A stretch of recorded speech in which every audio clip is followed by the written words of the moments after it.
Oi, turma, eu sou Rita Menezes, professora de RPG e também professora do curso online de avaliação da coluna. Eu estou aqui para perguntar para vocês se vocês sabem diferenciar um diagnóstico de lombalgia, lombocetalgia e síndrome do piriforme. Porque normalmente a sintomatologia ela se aproxima muito, né? Então, essas três patologias têm sintomas muito parecidos, mas tem alguns pontos que fazem com que elas se diferenciem. Só que eu tenho uma dica para vocês, para que vocês possam fazer esse diagnóstico diferencial de uma forma rápida e precisa. A Organização Mundial de Saúde, ela destaca a dor lombar como sendo o fator principal do afastamento do trabalhador no seu serviço. E ela ainda afirma que 80% da população em geral vai ter em algum momento da sua vida uma dor lombar. Então a dor lombar ela é muito frequente e é muito difícil se distinguir exatamente qual é o diagnóstico preciso, né? Mas para que você possa melhorar e fazer esse diagnóstico de uma forma mais precisa, você tem que saber fazer uma boa anamnese, um bom exame físico, enfim, uma boa avaliação. Por isso, eu vou mostrar para vocês agora um passo a passo de como você fazer um diagnóstico mais preciso. Então, eu vou começar com a história de um paciente meu, onde ele era jogador de futebol e ele veio me procurar com uma dor muito intensa na região glútea. Essa dor, às vezes, ela repercutia um pouco para a região posterior de coxa. E nós fizemos, numa primeira avaliação, nós fizemos todo um trabalho baseado no exame complementar que ele trouxe. E nesse exame complementar havia uma protrusão discal L4, L5, L5, S1. Então, eu pensei que era uma situação muito mais relacionada a uma lombocetalgia, né, vinda da protrusão, do que qualquer outra coisa, né? Mas eu terminei melhorando esse paciente e ele ficou 2 meses em tratamento, mas eu não vou dar a resposta agora, eu vou dar no final dessa história, para que vocês possam me acompanhar ainda num passo a passo logo a seguir. Então, vamos ver a diferença entre essas três patologias: a síndrome do piriforme, a lombalgia e a lombocetalgia. A síndrome do piriforme é uma denominação dada a uma compressão do nervo ciático pela contratura, pelo encurtamento ou então uma infecção, inflamação do piriforme, né? Então, essa contratura, ela também vai comprimir não só o nervo ciático, como as artérias concomitantes, né? A síndrome do piriforme é caracterizada por um encarceramento do ciático ali na região glútea. Por isso que quando acontece uma compressão, a dor é muito intensa nessa região. E pode pegar a região proximal da coxa, indo por trás da coxa, chegando até a parte lateral do pé. Ele é considerado como um dos fatores mais comuns para uma lombocetalgia, né? Então, como é que é esse músculo? Esse músculo ele é triangular praticamente, onde ele tem a sua origem na face anterior do sacro, ali entre S2 e S5.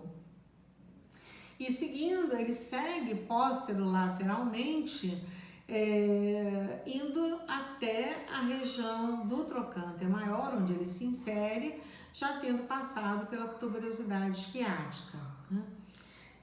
O músculo piriforme, na sua dinâmica, ele faz uma rotação lateral e extensão do quadril. Então, ele fica sendo responsável, né, pelo passo posterior da marcha, e ele também tem uma responsabilidade na verticalização do sacro, quando o sacro tem um ângulo menor do que 30 graus, e quando tem uma tensão assimétrica, ele é responsável pela torção do sacro.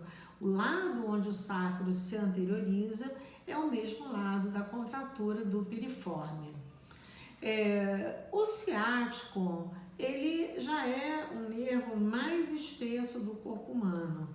Ele, nessa sua saída, né, ali do sacro, ele é um nervo misto, onde ele vai juntar as raízes, né, de L4, L5, S1, S2 e às vezes S3, e quando ele se junta, ele termina tendo 2 centímetros de espessamento, e ele vai ter um trajeto até a tuberosidade isquiática, passando pelo fórame isquiático maior, e desce pela coxa, e ali no nível do joelho ele vai ter uma divisão ali na região poplítea.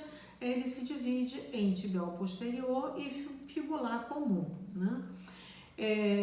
Então, essa situação, né, de compressão, ela pode gerar uma dor que pode ser só local, então uma dor ali na região glútea centralmente, mas ela pode também se irradiar pela região lateral ali no trocânter maior, e aí descendo pela região posterior de coxa, indo até o pé, com um problema que pode ser também em termos da sua sensibilidade. Então, ele pode gerar um déficit sensório-motor, né? As causas de uma síndrome do piriforme podem ser um traumatismo, uma queda, né? Pode ser uma inflamação, pode ser uma hipertrofia do músculo piriforme, pode ser uma contratura, e podem ser variações anatômicas do próprio nervo ciático, né? A lombalgia é uma etiologia onde existem várias possibilidades de causas, e inclusive viscerais. Tem pessoas que têm dor lombar em função do aparelho musculoesquelético, tem pessoas que têm dor lombar, por exemplo, numa crise renal, né? Então, ela é considerada uma das principais causas do afastamento do trabalhador com carteira assinada no Brasil. Ela apresenta um quadro álgico, pegando toda a região lombar, às vezes lombosacral, com uma intensidade de dor variável, né? Ela pode ser classificada como uma lombalgia aguda, se ela dura 1 mês, uma lombalgia subaguda, se ela dura 1 ano, e uma lombalgia crônica, se ela dura mais de 1 ano, né? O quadro álgico, ele pode se originar dos discos intervertebrais, dos ligamentos, da musculatura paravertebral, né? E o paciente costuma apresentar uma rigidez matinal, e essa rigidez ela pode ir melhorando ao longo do dia. Essa dor lombar, ela aparece também com tosse, espirro, com uma mudança de posição, com esforço físico. Tudo isso vai aumentar o quadro álgico da lombalgia, né? Mas quais são as causas? As causas podem ser fatores congênitos, esforço físico excessivo, traumas, depressão, quadros degenerativos da coluna vertebral, gravidez, uso de saltos altos, né? Excesso de peso, lesões por esforço repetitivo, má postura, osteoartrose e estenose do canal vertebral. A lombocetalgia, ela é caracterizada por uma dor que pode vir desde a dor lombar, passando pela região glútea e indo para o membro inferior, né? Ela desencadeia uma dor que pode ser súbita ou então pode ser uma dor contínua e ela pode vir acompanhada de uma parestesia ou de uma anestesia dessa região do trajeto do nervo ciático, né? É muito comum a gente ter pacientes com déficit sensório-motores, né?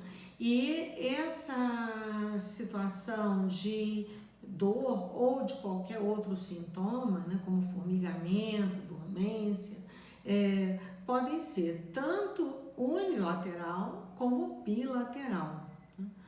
Ela apresenta uma disfunção neurogênica, então nós temos que verificar onde pode estar vindo essa causa, né, dessa lombocetalgia.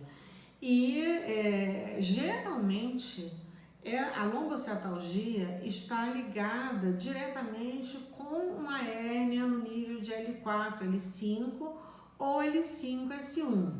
E ela se agrava muito com a posição sentada. E outros pontos que podem provocar também a lombocetalgia, né, são a calcificação dos ligamentos, pode ser o ligamento longitudinal posterior ou o ligamento amarelo, a protrusão discal, tanto a mediana como a posterolateral, as alterações da mecânica, né, da região pélvica e lombar. Então, qualquer desequilíbrio na pelve pode gerar, né, uma compressão ali do ciático, a estenose do canal vertebral, malformações e sobrecargas da musculatura lombar, né? A lombocetalgia, ela possui a maior incidência nos indivíduos entre 45 e 64 anos. E o risco da lombocetalgia se cronificar é consideravelmente maior quanto mais o indivíduo envelhece, né? Porque ela também está ligada à doença degenerativa discal. E 3% desses pacientes, eles vão ter um problema de uma dor que se cronifica e às vezes ele tem incapacidades que são vitalícias, até mesmo de uma certa paralisia de algum músculo, né, ou anestesia de algum músculo, e isso se deve ao fato deles terem demorado demais de buscar um tratamento, né?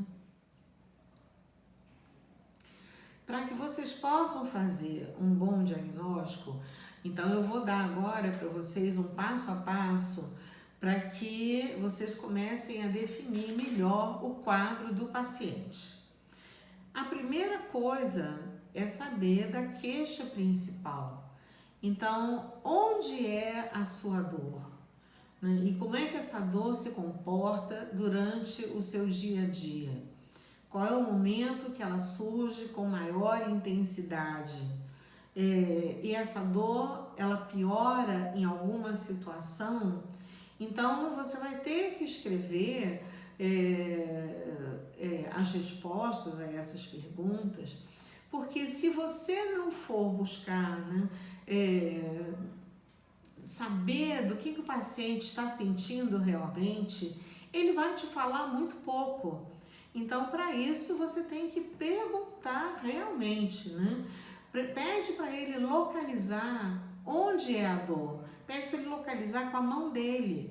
Então, se vem da região lombar, ou se parte ali da região sacroiliaca, se tem alguma sensação maior de dor na região glútea, se ela se irradia para membro inferior, então para onde que está havendo essa irradiação, né?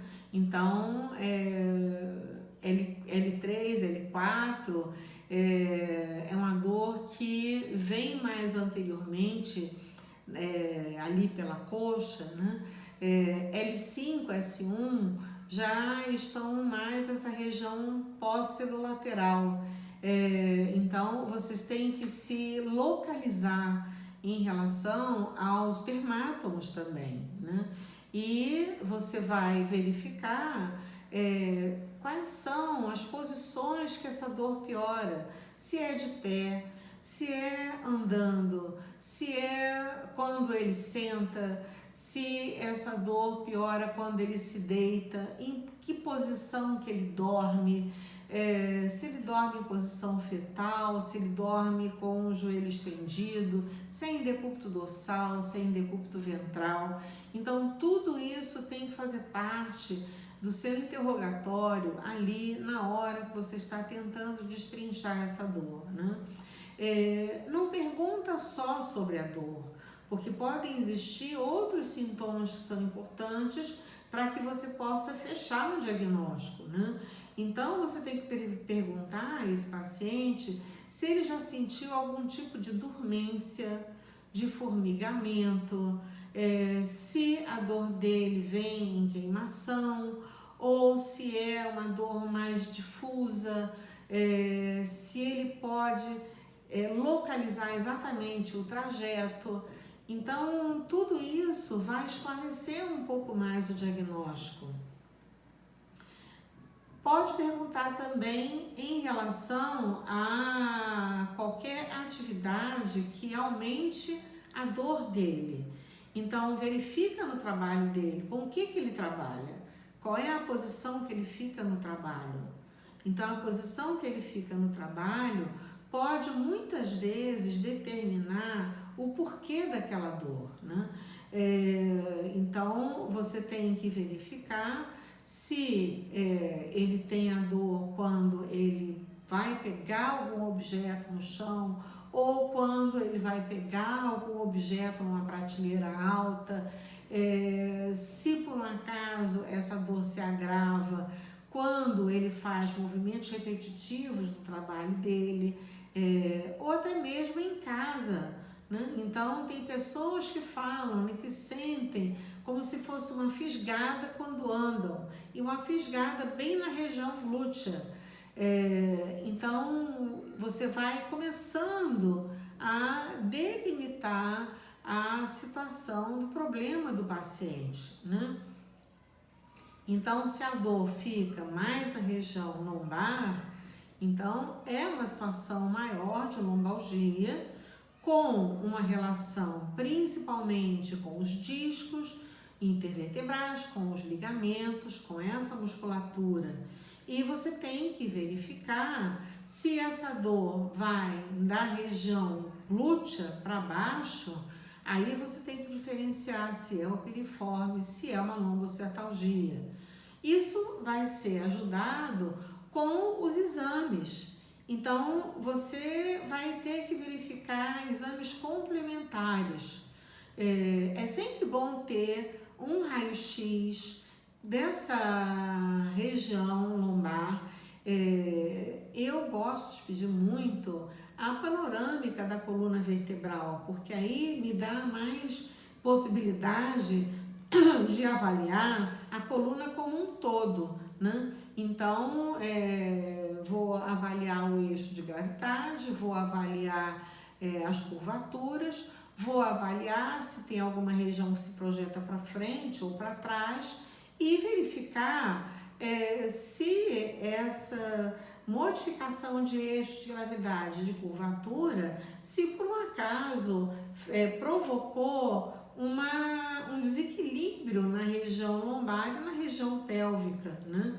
Então, nessa região lombar e na região pélvica, é muito importante que você faça a medição dos ângulos, é muito importante que você veja o posicionamento do sacro, o posicionamento da pelve e do próprio quadril, verifica como é que está a posição do fêmur, né? Então, tudo isso já vai poder lhe dar uma dica em relação à situação do paciente, né? No raio-x de perfil e na ressonância magnética, você vai poder verificar se tem estenose do canal ou não, né? Se tem a estenose do canal, se tem uma hérnia discal importante, posterolateral, é sinal de que é uma lombocetalgia. Agora, se é uma protrusão pequena, se não tem uma estenose de canal importante, pode estar vindo da síndrome do piriforme, né? Além disso, você tem que verificar as contraturas musculares e como é que está o exame físico desse paciente. Então, é importante você fazer uma avaliação detalhada, minuciosa, do posicionamento da região lombar, da pelve e do quadril. Então, você vai verificar item por item como é que está o posicionamento da lombar, como é que está a pelve, se está em anteversão ou retroversão, se um lado está pior do que o outro, se o paciente tem um membro inferior mais curto, se por um acaso ele tem uma contratura muscular que vai levar esse ilíaco em rotação interna ou rotação externa, né? Então, para a rotação externa do ilíaco, nós temos uma situação aí, tanto do ilíaco quanto do fêmur, nós temos uma situação aí muito mais ligada ao piriforme, né? Uma retroversão mais ligada também ao piriforme, mas você sempre tem que verificar o que está pior, tanto no exame físico quanto no exame de imagem, né? Agora, uma boa avaliação em relação ao local do problema do paciente vai te dar uma definição melhor. Então, esse eu acho que é o pulo do gato, né? Na verdade, é onde você vai descobrir com mais precisão onde vem a dor do paciente, de onde ela está saindo e qual é o diagnóstico final. Então, você vai colocar o paciente em decúbito ventral, com os pés para fora da maca. Coloque os braços do paciente também para fora da maca e a testa apoiada num travesseiro, em calços, e vá fazer uma palpação. A palpação, ela vai lhe definir exatamente de onde essa dor está saindo. Então, você vai fazer uma palpação, em primeiro lugar, da região lombar. Então, você vai palpar entre os processos espinhosos, porque aí você já verifica se tem algum problema de degeneração discal. E sempre assinala e sempre pergunta ao paciente onde está localizada a dor pior dele.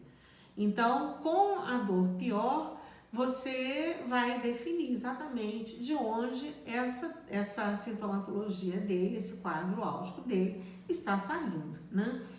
Além disso, na lombar, você vai ter que palpar ali pela região das transversas. Então, você vai palpar um lado e outro, vai fazer um teste de restrição de mobilidade e vai ver, esse teste também é um teste de provocação do sintoma. Então, você vai provocar o sintoma do paciente testando as articulações interapofisárias. Então, você vai verificar se a dor está saindo de um dos lados, onde é que é a situação pior. Então, por ali você já analisou a lombar. Vai palpar a sacroiliaca desse paciente. Então, palpa a sacroiliaca, verifica se a dor aparece e vai vindo pelo trajeto do músculo piriforme. Então, pelo trajeto do músculo, você pode verificar se a dor vem exatamente ali de uma contratura do piriforme.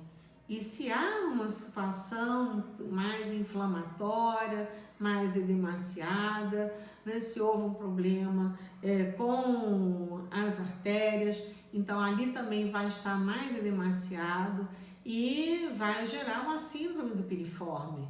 Então, palpa ali, desde a região da saída do piriforme, ali pelo bordo lateral do sacro, e vai indo no trajeto do piriforme, né, vai indo até você chegar ao trocânter maior. A dor pode estar em qualquer um desses pontos. Se ela for maior em um desses pontos, é bem mais provável que seja uma síndrome do piriforme. Mas pode verificar também uma palpação no trajeto do nervo ciático. Então, vá verificar pelo trajeto do nervo ciático até a região do pé para saber se é uma lesão num dos pontos do trajeto dele. Isso pode ocorrer também, né? Eu tive uma paciente que ela foi uma paciente difícil de chegar a um diagnóstico, porque a dor lombar vinha tanto da região tóraco-lombar, como também do piriforme, e às vezes essa dor se irradiava com uma intensidade muito grande na região poplítea.